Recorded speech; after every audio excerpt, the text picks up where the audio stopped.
नमस्कार दोस्तों, एक बार फिर से स्वागत करते हैं आपका हमारे चैनल एग्ज़ाम सभा में। पिछले वीडियो में हमने डिस्कस किया था प्लासी के युद्ध के बारे में और साथ में ये भी सूचना दे दी थी कि हम इस पर्टिकुलर प्लेलिस्ट में भारत के आधुनिक इतिहास से संबंधित सभी घटनाओं को क्रमशः पढ़ने वाले हैं। तो इसी सीरीज के दूसरे वीडियो में आज हम पानीपत के युद्ध के बारे में डिस्कस करने वाले हैं। पानीपत का प्रथम युद्ध, द्वितीय युद्ध, ये तो आप जानते हो, या फिर इसका वीडियो मैं मध्यकालीन इतिहास का प्लेलिस्ट बनाऊंगा तो उसमें शामिल करूंगा। लेकिन पानीपत का जो तृतीय युद्ध हुआ वो कब हुआ, किन परिस्थितियों में हुआ और कौन से लोग थे जो कि पानीपत के तृतीय युद्ध में शामिल थे, वो सारी जानकारी आज हम इस वीडियो में प्राप्त करेंगे। इसको इंग्लिश में बैटल ऑफ पानीपत थर्ड 1761 में लड़ा गया था, उस नाम से जाना जाता है। कहने का मतलब है कि पानीपत का तृतीय युद्ध जो कि 1761 में लड़ा गया था, तो किन लोगों के बीच लड़ा गया था सबसे पहले वो समझते हैं। यह लड़ा गया था मराठा और दुर्रानी साम्राज्य जो कि अफगानिस्तान से संबंधित था। आज के अफगानिस्तान में दुर्रानी साम्राज्य था, ठीक है। अगर अफगानिस्तान की बात करें तो वहाँ पे दुर्रानी साम्राज्य शासन करता था, उसके बीच में और मराठाओं के बीच में ये पर्टिकुलर युद्ध हुआ था। मराठाओं की तरफ से जो सेनापति थे वो थे सदाशिव राव, ठीक है, मराठाओं के सेनापति थे। उनके साथ में थे विश्वास राव और मल्हार राव, ये तीन लोग उनके तरफ से प्रमुख तौर पे वहाँ पे काम कर रहे थे। और दूसरी तरफ जो युद्ध अफगान की तरफ से कर रहा था वो था अहमद शाह अब्दाली, ठीक है। इन दोनों के बीच पानीपत में 14 जनवरी 1761 को युद्ध हुआ, ठीक है। एक इतनी बात तो आपको समझ में आ गई होगी। आगे समझते हैं कि जो पानीपत का तृतीय युद्ध हुआ, तो नाम से स्पष्ट है कि ये पानीपत एक स्थान का नाम है।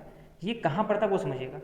दिल्ली से उत्तर की तरफ 97 किलोमीटर की दूरी पर यह जगह पड़ता है, जो कि हरियाणा, आज के आधुनिक भारत में हरियाणा के अंतर्गत पड़ता है पानीपत। इसमें रिजल्ट क्या निकला पहले वो समझ लो। अफगानों की विजय हुई, ठीक है। इसमें अफगान जो था अहमद शाह अब्दाली वो विजयी हुआ, ये इसका रिजल्ट निकला। अब ये समझते हैं कि आखिर विजय के प्रमुख कारण क्या थे। तो देखिए, जो अफगानी जो था उसको इतना आइडिया नहीं था कि उसको भारत में कैसे शासन करना है, कैसे आक्रमण करना है। उसका साथ दिया गया था अवध के नवाब। अवध कहाँ आता है? ये लखनऊ वाला रीजन, जिसको आज के डेट में उत्तर प्रदेश का रीजन बोलते हैं। उसका जो शासक था शुजा उद दौला, उसने दुर्रानी को आर्थिक तौर पर भी मदद किया था, सैनिक भी प्रोवाइड किए थे, इंफॉर्मेशन भी प्रोवाइड की थी और कमियाँ भी बताई थी कि मराठा को कैसे हम हरा सकते हैं, ठीक है। अब इसमें क्या हुआ कि मराठा को सपोर्ट नहीं मिला। किन से? कोई भी युद्ध होता है तो लोग दूसरे से सपोर्ट मांगते हैं। कोई बाहरी आक्रमणकारी आता है तो वो क्या करते हैं, घर के किसी व्यक्ति से, किसी विश्वास पात्र व्यक्ति से कहते हैं कि मेरा सहयोग करो।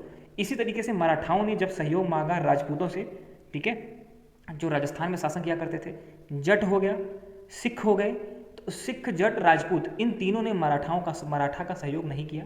तो ये प्रमुख कारण है, मराठा हार गए।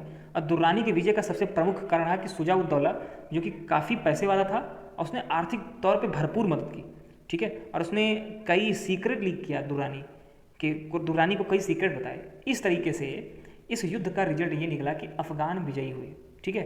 अब थोड़ा सा बैकग्राउंड समझते हैं कि आखिर ये युद्ध हुआ क्यों।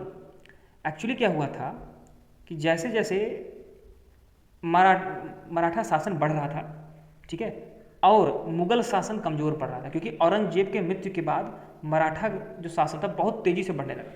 औरंगजेबों के समय में भी था जब शिवाजी थे, ठीक है, तो फाउंडर वही थे, लेकिन उनके आने वाले जो 50 वर्षों में जो शासक थे वो भी आक्रामक थे और मराठा शासन जो था वो काफ़ी तेज़ी से फैल रहा था, ठीक है, और मुगल शासन कमज़ोर पड़ रहा था।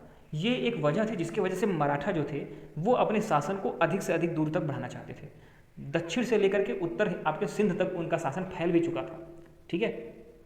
कुछ रीजन थे जो मराठाओं के अधीन थे, वो समझिएगा। उस समय के कुछ रीजन जो मराठा काफ़ी तेज़ी से कवर कर रहे थे, उसमें से जैसे कि मालवा का रीजन हो गया, राजपूताना हो गया, गुजरात का रीजन हो गया, ये सारे रीजन पर कब्जा कर लिया गया था मराठाओं के द्वारा। महाराष्ट्र तो उनके पास था ही। 1747 की बात है जब अफगान में दुर्रानी साम्राज्य स्थापित हुआ था, ठीक है। तो अफगानिस्तान में दुर्रानी शासन था, ठीक है। अहमद शाह अब्दाली खुद शासन कर रहा था और वो काफ़ी मजबूत शासक था। वो भारत आया, ठीक है, और उसने भारत में, उस समय का भारत, जब ब्रिटिश के पहले का भारत जो था वो लाहौर भी भारत में सम्मिलित था, तो उसने लाहौर पर विजय प्राप्त किया था और पंजाब और सिंध तक चला आया था, ठीक है। पंजाब का कुछ रीजन आज की डेट में पाकिस्तान में भी है।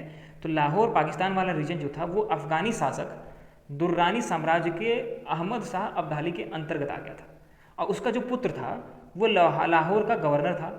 लेकिन इन लोगों ने क्या किया, जो मराठा थे उन्होंने अहमद शाह अब्दाली का पुत्र जो कि दुर्रानी साम्राज्य के अंतर्गत लाहौर में गवर्नर था, उसको पेशवा बाजीराव मराठा ने क्या किया, लाहौर को हथिया लिया। समझिएगा ध्यान से, बाजीराव मराठा ने लाहौर को हथिया लिया। ठीक है, इस तरीके से मराठा सिंध से लेकर के दक्षिण तक फैल गया था।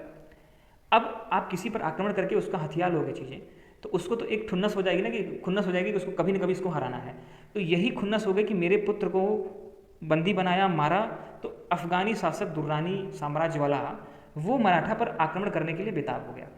उसी समय, ठीक है, मराठा जो थे जिनका साम्राज्य काफ़ी तेजी से बढ़ रहा था, छोटे छोटे शासक उनसे डर रहे थे, मराठाओं से डर लगती थी, लगता था कि अरे ये बड़े खूंखार होते हैं, इनसे हमसे कौन बचाएगा।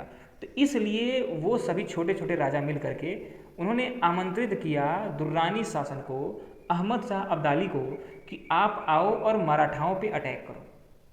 यही वजह रही कि पानीपत का तृतीय युद्ध शुरू हुआ। ठीक है, 1761 में। इसके पीछे का बैकग्राउंड मैंने बताया।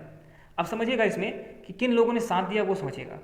अवध के नवाब शुजा-उद-दौला ने, जो कि उत्तर प्रदेश के एरिया का शासन करता था, आज के डेट में उत्तर प्रदेश है वो, तो उस एरिया का शासक करता था, उसने सहयोग किया। दुर्रानी को गंगा का दुआब, मतलब जो गंगा का मैदानी भाग दिखता है, गंगा का मैदानी भाग में क्या क्या आता है, उत्तराखंड आता है, उत्तर प्रदेश आता है, बिहार आता है। ठीक है, आगे भी आता है, लेकिन इतना मैं मुख्य रूप से मान के चलता हूँ। तो इनके सभी छोटे बड़े शासकों ने पूरा सहयोग किया दुर्रानी का। ठीक है, तो ये एक वजह थी जिसकी वजह से दुर्रानी पूरी तरीके से आक्रमण करने के लिए यहाँ पे आ गया। अब देखिए कि अफगान विजयी क्यों हुआ, उसके पीछे के कुछ प्रमुख कारण एक बार हम पॉइंट आउट समझ लेते हैं। पहली बात क्या थी कि उनकी जो सेना थी, सम्मिलित सेना थी। किसकी किसकी थी? दुर्रानी की खुद की सेना थी, नवाब सियाउज-दौला की शासक थी, और रोहिला अफगानी के शासन थे। वो काफ़ी बड़े, लंबे, हट्टे कट्टे, लंबे चौड़े होते थे। तो इन तीनों का जब मिल करके इन्होंने जब सेना बनाई तो काफ़ी मजबूत सेना बन गई थी। दूसरा, नवाब ने अहमद शाह अब्दाली का आर्थिक तौर पे भी सहयोग किया था, कहा कि देखो भैया फंडिंग मैं करूँगा, आओ आक्रमण करो। तीसरी बात क्या थी कि मराठा जो राजधानी थी वो पानीपत से काफ़ी दूर थी, क्योंकि वो पुणे महाराष्ट्र से अपना शासन चलाते थे। तो दक्षिण भारत से उत्तर भारत पर नज़र रख पाना थोड़ा मुश्किल था। ये एक प्रमुख वजह हो जाती है कि मराठा बहुत विशेष तौर पर ध्यान नहीं दे पाए। उनके पास जो सामग्री थी युद्ध करने की, जो रणनीति युद्ध करने की, वो थोड़ी सी कमज़ोर पड़ गई, इसलिए अफगानी विजयी हुए। अब युद्ध का प्रभाव क्या हुआ? युद्ध खत्म होते ही पानीपत के सड़कों पर लाशें बिछा दी गई। बहुत दर्दनाक घटना थी, उसमें हजारों मराठाओं की हत्या कर दी गई। इसमें से एक दिन बाद ही 40,000 मराठा सैनिकों का वध कर दिया गया। एक दुर्दांत घटना थी। इसमें सदाशिवराव, विश्वासराव कौन था पता है? उस समय के जो शासक थे, मराठा शासक प्रमुख थे, उनका लड़का था। ये दोनों के दोनों मारे गए। ठीक है, इस युद्ध में ही मारे गए। लेकिन युद्ध का प्रभाव ये हुआ कि 10 साल बाद दिल्ली पर दोबारा माधवराव, जो कि एक मराठा शासक ही थे, उन्होंने फिर से दिल्ली को अपने कब्जे में ले लिया था। और दुर्रानी जो था वो मुगल साम्राज्य का एक शासक शाह आलम द्वितीय को दिल्ली का शासन सौंप करके फिर से अफगान चला गया। ये प्रमुख घटनाक्रम रहा पानीपत के युद्ध के प्रारंभ से लेते हुए अंतिम तक। ठीक है, तो इस तरीके से हमने आज पानीपत के युद्ध से भी रिलेटेड जितने भी प्रमुख घटनाएं थी उसको हमने यहाँ पे कवर कर लिया है। इसी तरह के वीडियोस को देखने के लिए हमारे चैनल को आप सब्सक्राइब कर सकते हो। धन्यवाद।